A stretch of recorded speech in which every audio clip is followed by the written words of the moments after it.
I really think the moment for me, this was kind of a cathartic moment as a camp, and they did this play and called Brecht on Brecht.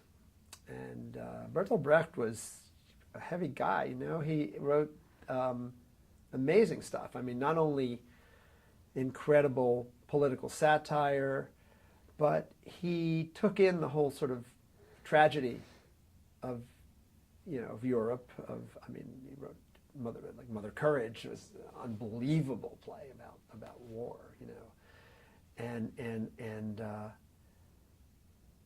there was a line in this play. This play was actually about Brecht. It was different quotes from Brecht in different plays. And I remember,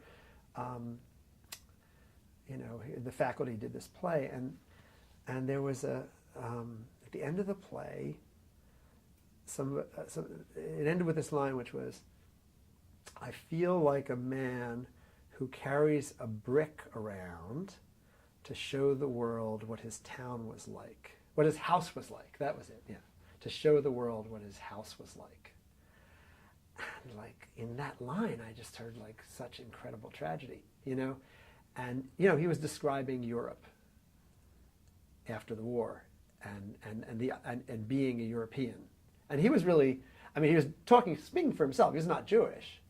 He was speaking for himself as an exiled German.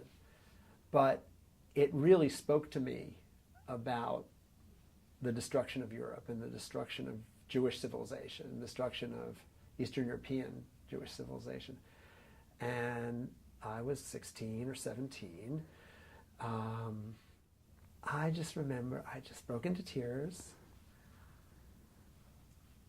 and I just cried all night.